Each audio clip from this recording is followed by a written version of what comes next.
All right. You can hear me, Dave? Just do a quick sound check. Yes, I can. All right. I'm going to get my slides up here. Okay. Awesome. I just want to set up my video. Boop, there we go. All right. Appreciate it. All good to go. Did you start recording yet? Looks like we're recording. Okay. Yep. So greetings everybody. Day one, FHIR Dev Days. Appreciate your time. My name is Steve Posnack. I am the Deputy National Coordinator at the Office of the National Coordinator for Health Information Technology at the U.S. Department of Health and Human Services.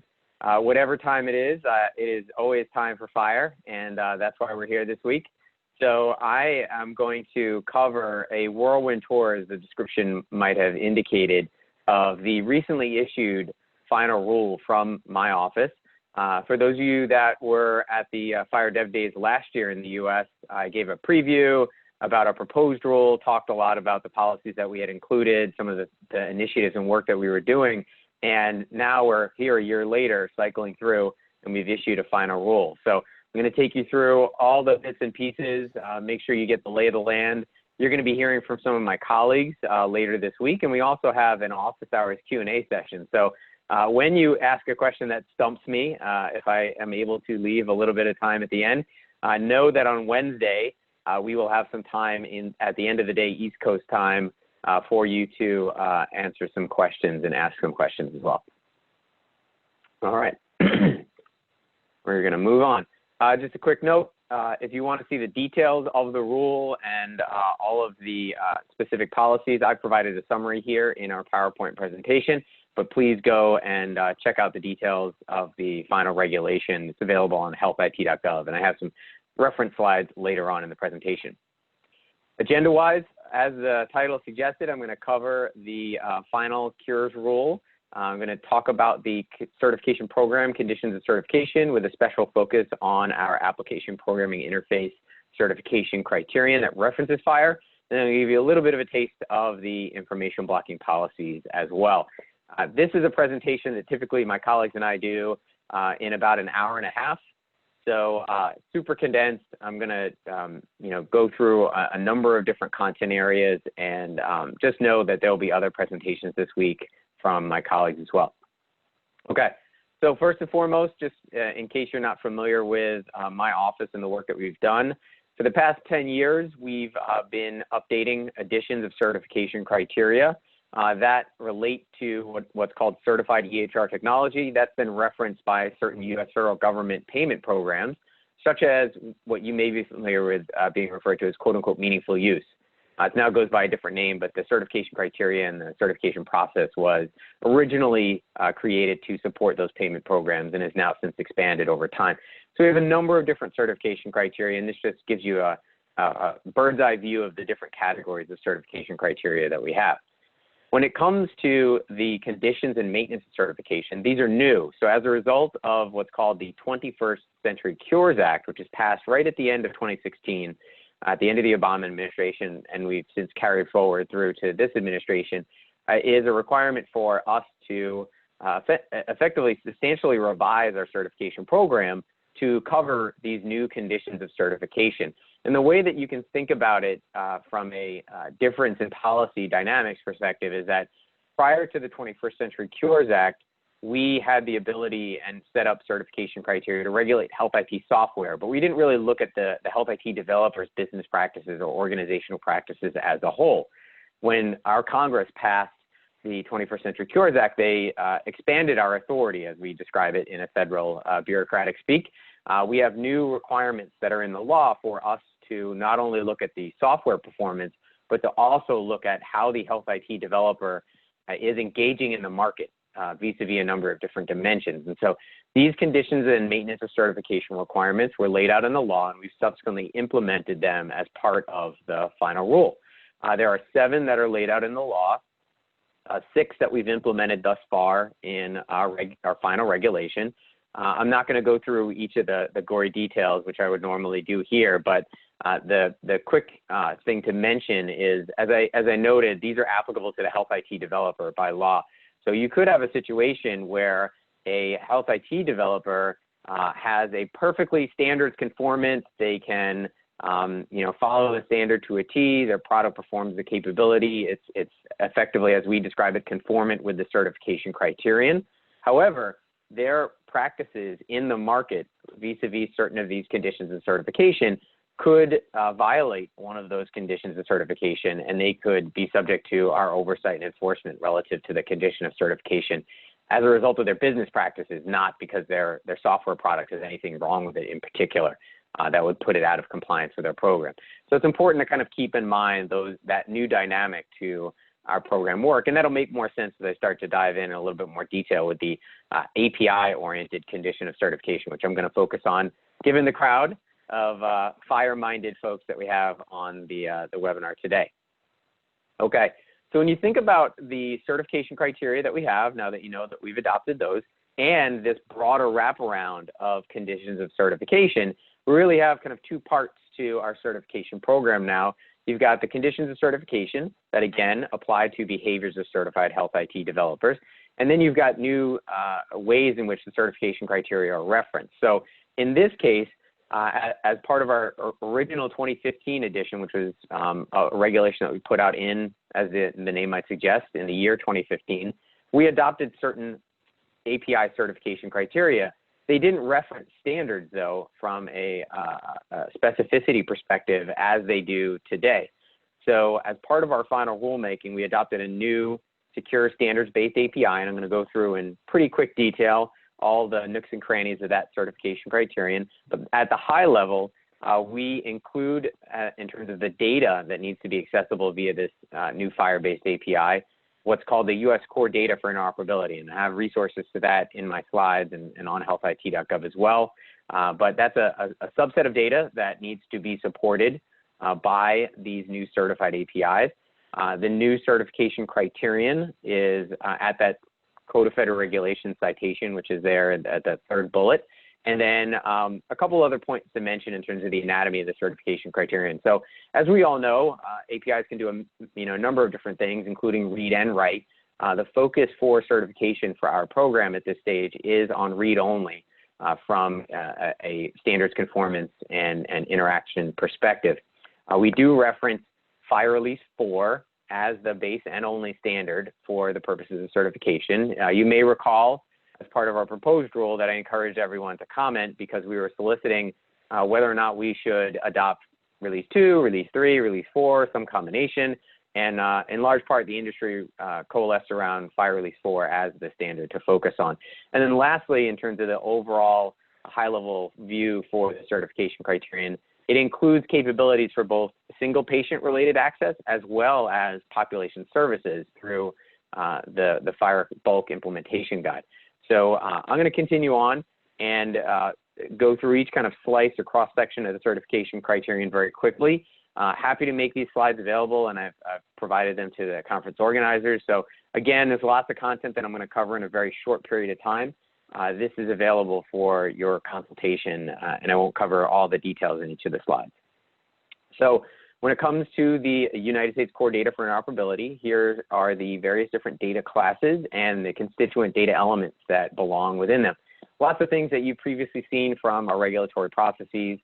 This was a prior incarnation of what we call the Common Clinical Data Set, and now we've since evolved it to focus on what we call the US CDI, and we've added a few new sections to this subset of data, most specifically clinical notes, provenance, and a few other data elements in between. Just as a quick note in terms of the US CDI, as I described, it has a data class, which is the aggregation of various different data elements and then specific data elements within. We also have something called the Interoperability Standards Advisory that is a kind of complementary resource for a number of different other interoperability needs and the standards that are associated with them. We also include the US CDI as one of those standards included therein. Okay, we're going to dive right down into the new standards-based API certification criterion. So like I mentioned, it includes support for, and these would be requirements of, FHIR servers. So when you start to hear me talk about certification and testing, keep in mind that I'm focused on what would be referred to as a FHIR server. And these are the functionalities and capabilities that a FHIR server would need to demonstrate in order to get certified under our program. Again, at a high level, 2 types of API-enabled services need to be supported. Services that focus on a single patient's data, and then services that focus on multiple or groups of patients' data. We include a functionality, a specific capability within the certification criterion that focuses on app registration. However, we don't specify, say, like dynamic client registration as the only or required means. So that being said, we do have other transparency requirements. I'm going to steal some thunder from my later slides around health IT developers, in this case, as a condition of certification, being transparent about other technical or documentation requirements and making sure that they're publicly accessible. So as each health IT developer may have a slightly different app registration process, they are required to make those requirements, provisions, et cetera, of their app registration process publicly accessible for third parties and other services to consult. When it comes to security, this is one where we're driven largely by all of your work in the community. So referencing to both the kind of core baseline version in the United States of the FHIR US core implementation guides that have some basic security built in, as well as layered on top the Smart App Launch Framework implementation guide as well. Data response. So this is where we're going to have a little back and forth between single patient, multiple patients.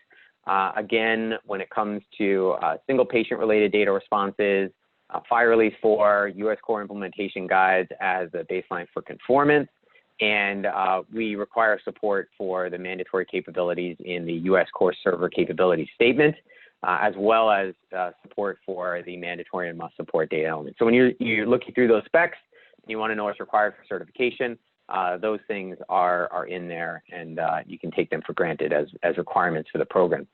When it comes to multiple patients, this is where the standards flip a little bit to include the FHIR Bulk Data Access Implementation Guide, same baseline version of FHIR Release 4, same US Core Implementation Guide, in terms of the profiles for the data that's included in the US CDI. For additional information on this one, required support for the group level export operation. So that's one thing to keep in mind, given some of the other optionality and choices in these implementation guides. And again, the mandatory and must support elements are required. When it comes to search, obviously another component of the work that you all have built into these implementation guides. For single patient related search, this is the HL7 US Core Implementation Guide again. And the required search capabilities in the server capability statement.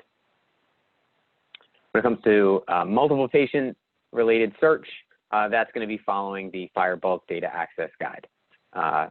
Pretty self-explanatory when it comes to that. And I know sometimes when stakeholders go to look at our regulation text, and they can look at the test procedure or the certification criterion itself, it's not going to read as kind of colloquially as these slides do, which gets to the caveat at the beginning.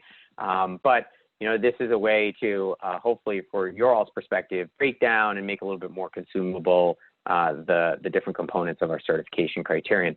So as you walk through, right, we've talked about security, data access, we've talked about search, we've talked about what data needs to be made accessible vis-a-vis the FHIR servers. Here we talk about the authentication and authorization aspects of it for the single patient and multiple patients in terms of the scopes that would be included. Again, we reference the Smart App Launch Framework. We include OpenID Connect, and we require support for the Smart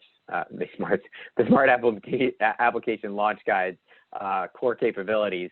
And one of the other things that, is part of the proposed rule on which we sought comment and have provided a requirement as part of the certification criterion is around refresh tokens. And I would encourage you to take a more detailed look at the policy around refresh tokens. But for the purposes of an application that's capable of storing client secret, the API technology must be able to issue refresh tokens. And we know that was a big deal, leading up to the public comment period and proposed rule and the final rule, and that this refresh token needs to be for a period no less than 3 months.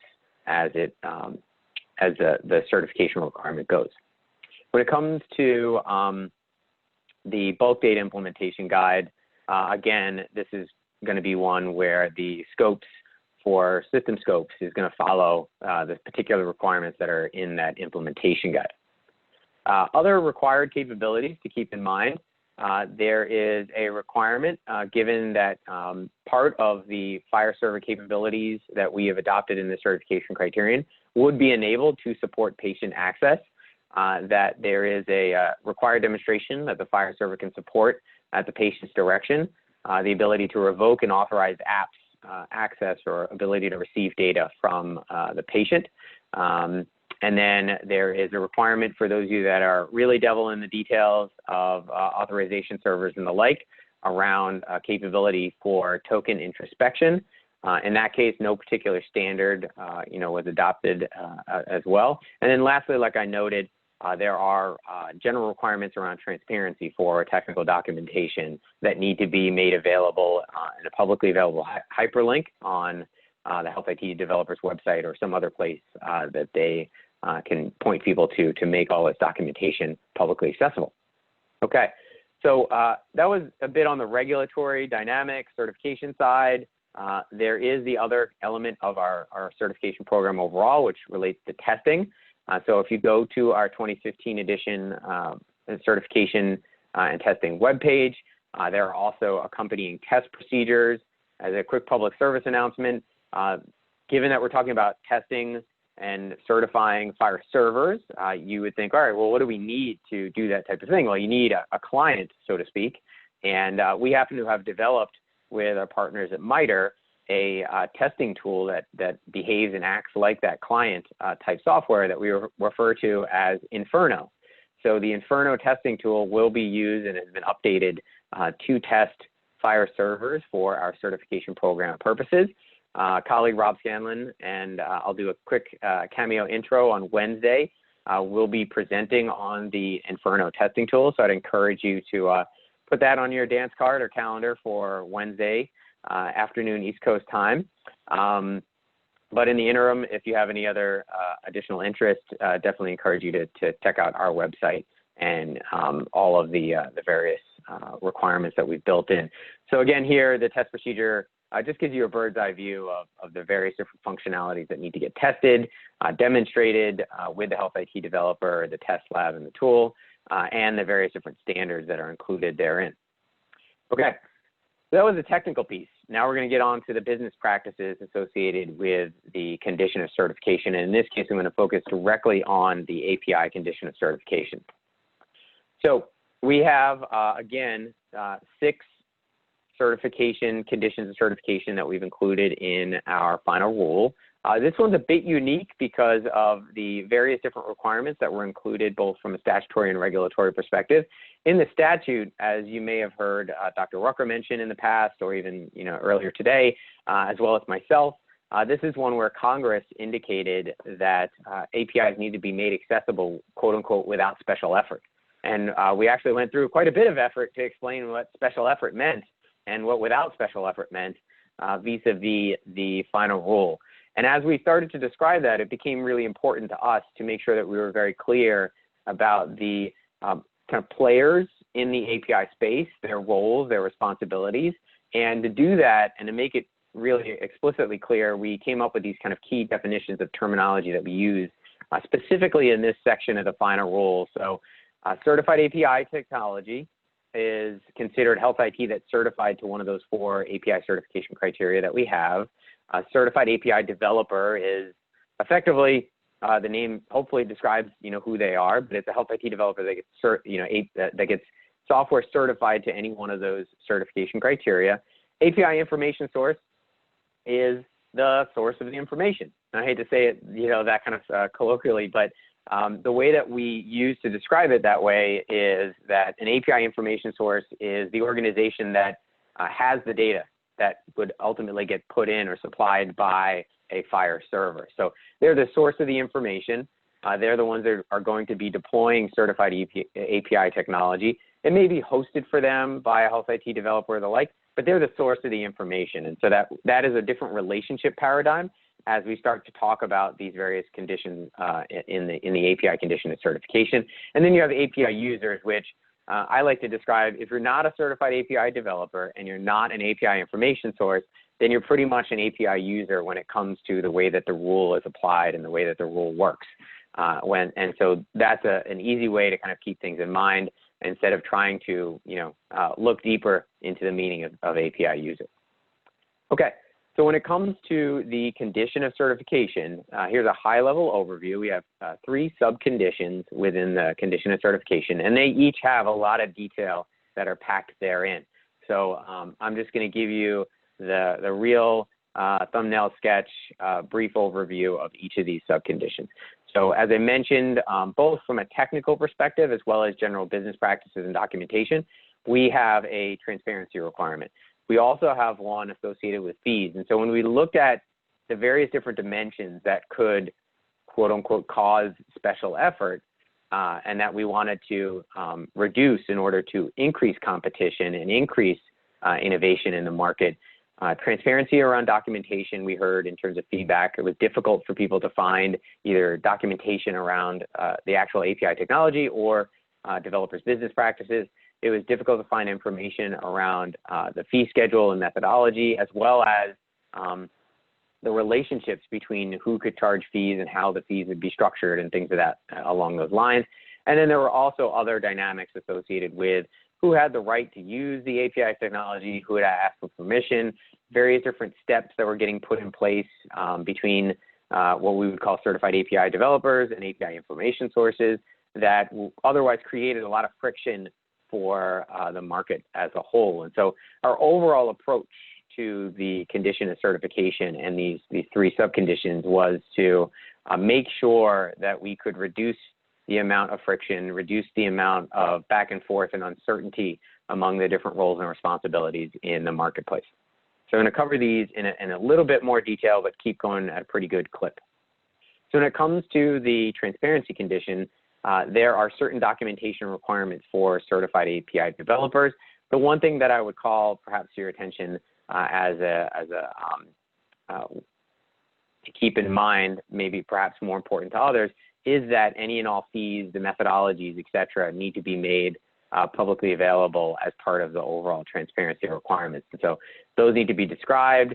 We don't set any fees, and that's an important point to make and reiterate. We don't have a particular fee schedule or anything like that. We say, each developer is going to be unique. The way that they approach their market and their business practices are going to be unique, but they have to be transparent about those fees, the methodology that they're going to use to calculate them, so that it's other stakeholders in the industry and in the market are able to kind of commensurately take a look and better assess their business prospects and the way in which they want to approach integrating with various certified API technology.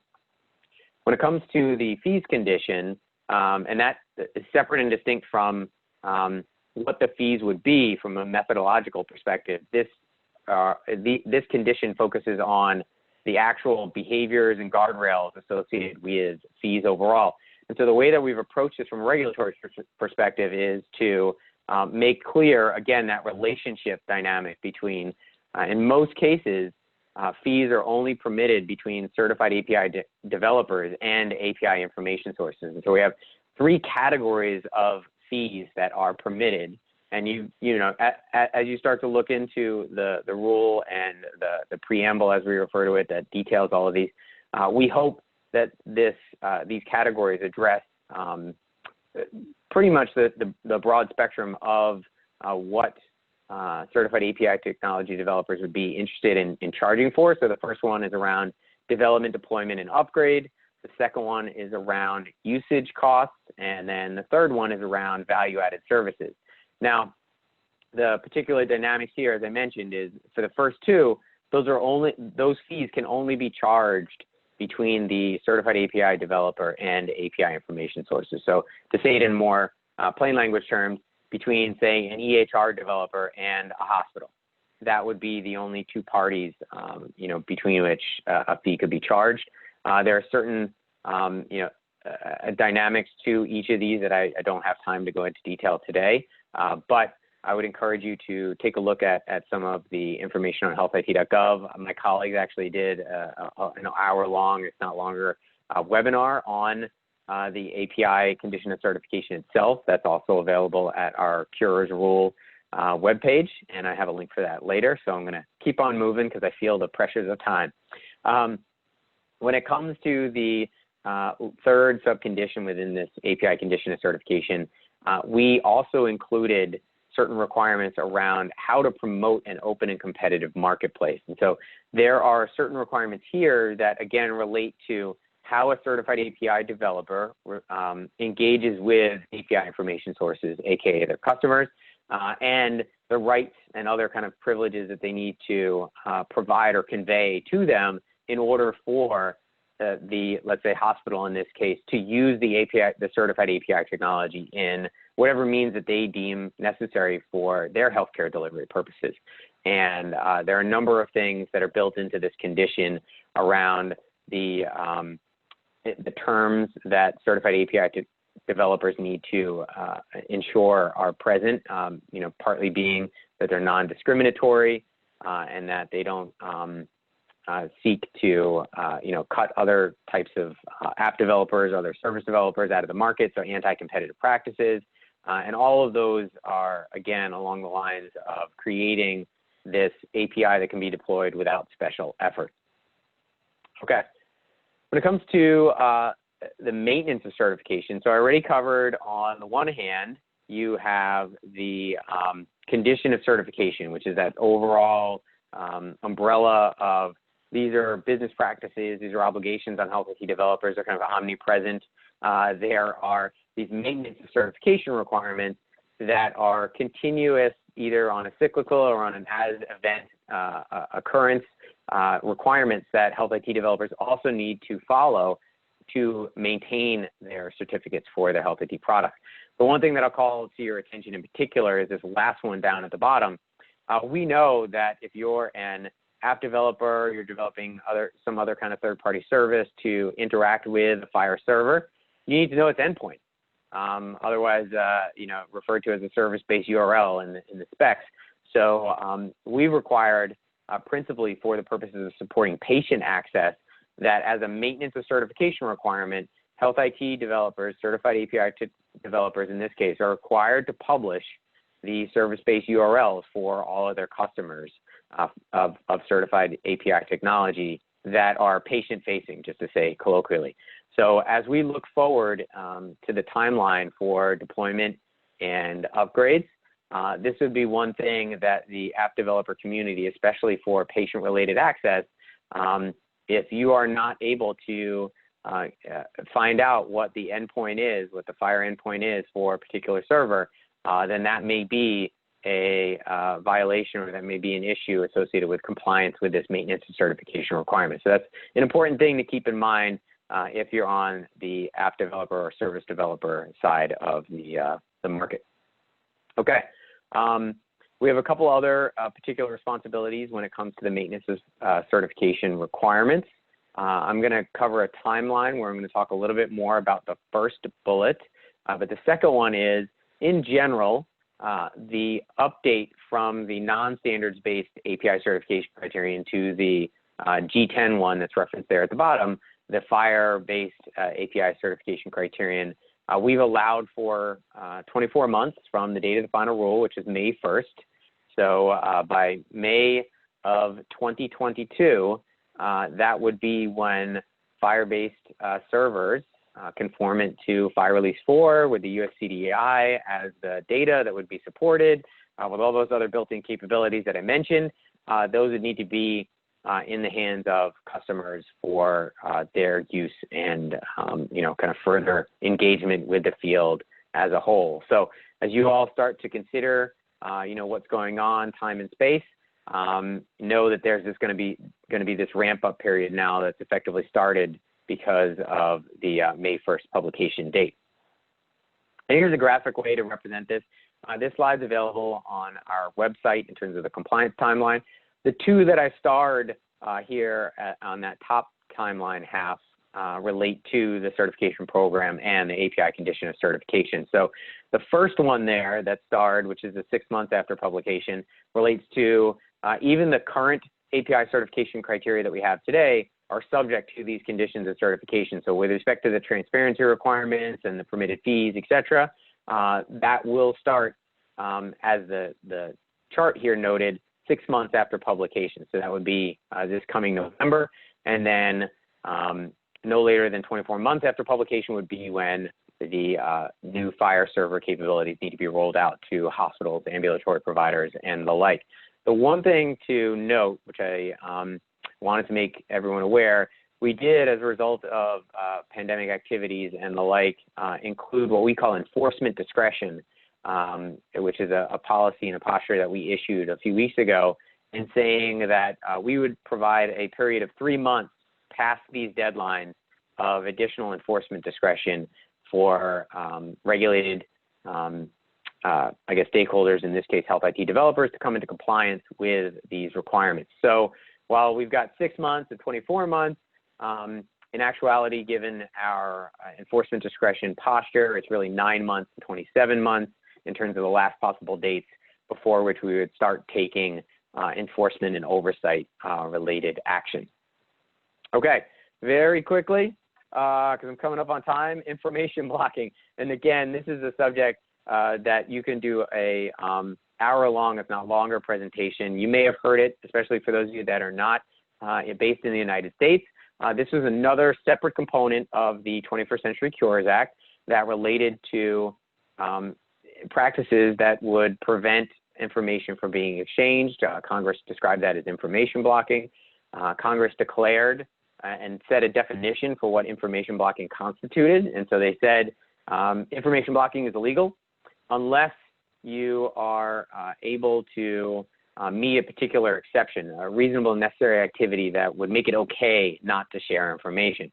And so that was really my office's charge, which was to create what we refer to as exceptions under the law. And the way that the law works is that it applies to 3 different types of covered actors under the rule. One is referred to as healthcare providers. The other is referred to as health IT developers or certified health IT.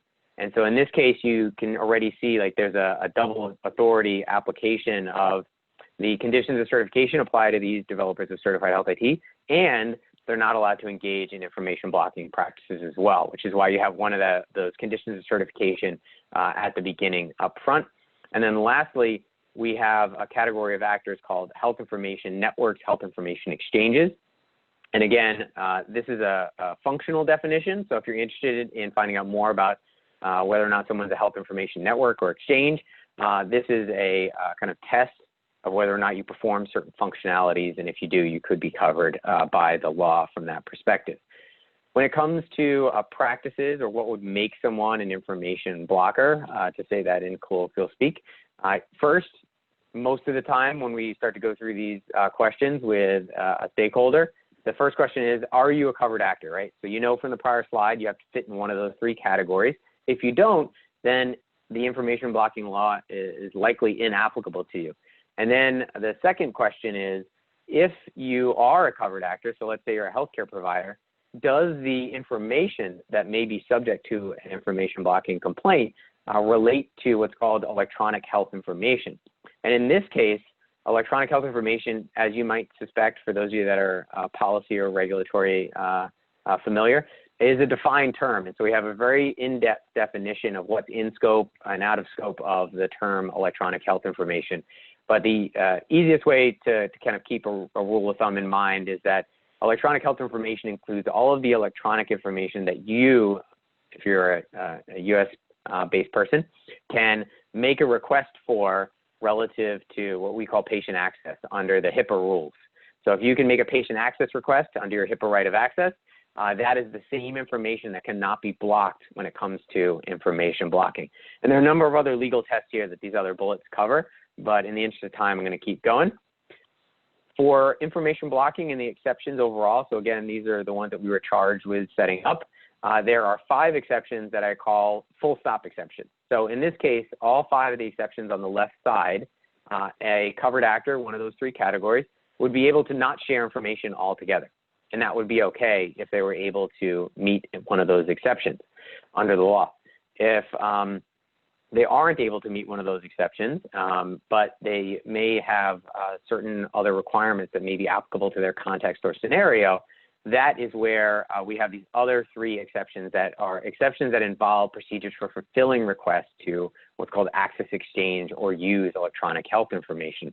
And so there are a number of related expected behaviors and kind of guidelines and guardrails that apply to a stakeholder's engagement with one of those covered actors in the 3 core categories of information blocking actors that they would need to follow the covered actors, that is, when they engage with stakeholders that are seeking to access, exchange, or use electronic health information. And as I mentioned earlier, we do have additional presentations about these exceptions in detail on healthit.gov, recorded webinars that are available for your information. And so I could go through probably each one of these in an hour presentation. But just again, for you to know, you've got a category that are, you don't have to share it at all if you can meet an exception.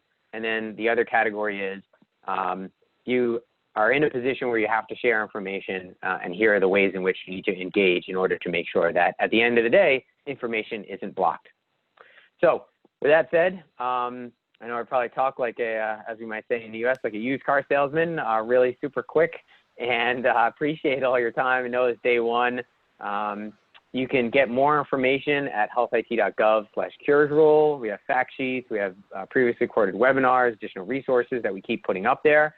And if you're in the mood for additional information, if you can go to healthit.gov, you can follow us on Twitter. The one thing I would call to your attention, if you are if you're looking for additional information or to provide additional feedback related to information blocking, the healthit.gov/feedback is the web portal or page that you would want to go to in order to provide us with a alleged complaint of information blocking or the like, or something else related to our certification program. And so if you have questions related to the 2015 edition, that would also be the place to go.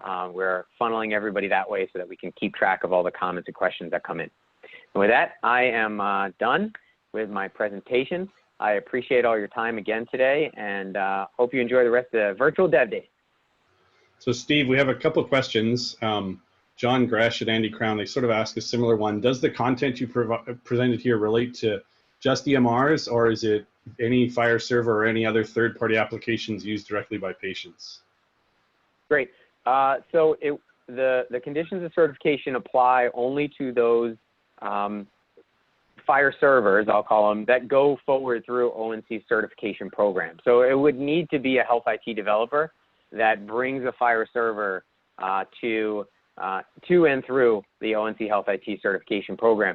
If they don't engage with the certification program, then they would not be covered by these rules, both from a condition of certification perspective or the information blocking perspective as well, because it's likely that that software developer wouldn't be a healthcare provider, and if they're not performing kind of those those network functionalities, then it's highly likely that they would not be covered under information blocking either. So if you're out there helping customers and you decide, in the interest of, supporting their needs and one of the use cases that they want to do to stand up a FHIR server, if it's not getting certified through our program, then it wouldn't apply.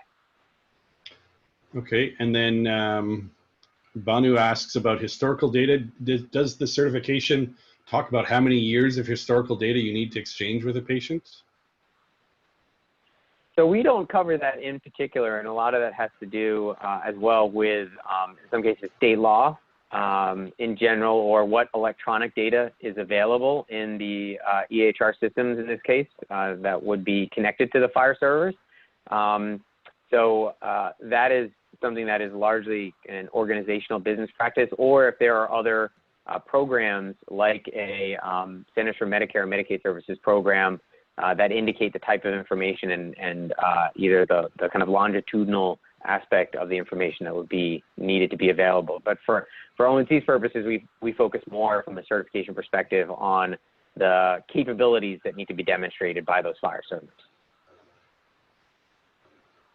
And then lastly, Kevin O'Brien asks about provider directory requirements. Does the API need to meet the current machine readable files, similar to paper directories? That's a great question. So we, with the exception of the publication of the service-based URLs, we don't have any detailed requirements around provider directory for the certification criterion requirements. There are some requirements as part of our sister agency CMS rules around provider directories, and I would encourage you to check those out for more information.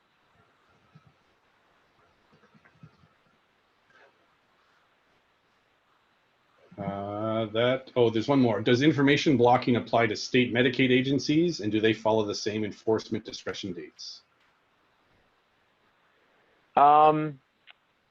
That's a great question, and it is going to have to be a real situationally dependent type of thing.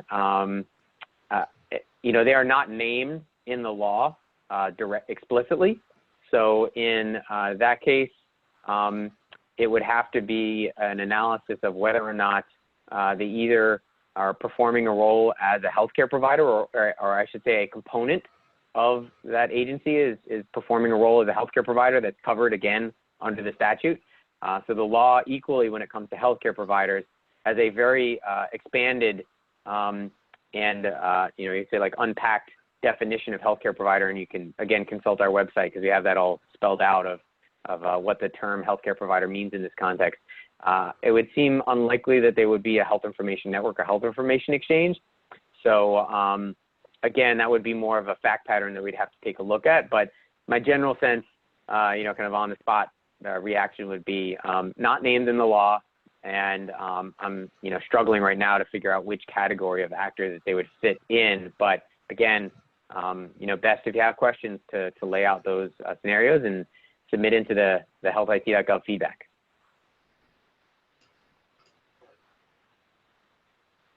And then we've had a few people just ask if the slides are available. I mean, we're offering the recording. DevDays is offering the recording. Are these slides available somewhere else? If some people wanted to get a hold of them. Yeah, I can either if they're distributable through you know, DevDays, certainly can get in touch with the organizers. Otherwise, I can take that back and make sure that I can get them made available, put up on healthit.gov and at our cures rule page, which would be this page right here, healthit.gov/cures rule.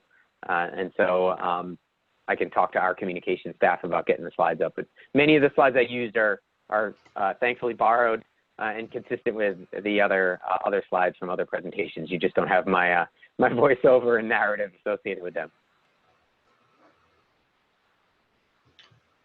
That's all the questions. Thanks, Steve. All right. Thanks very much. Thanks, Steve. I'm stopping the recording, and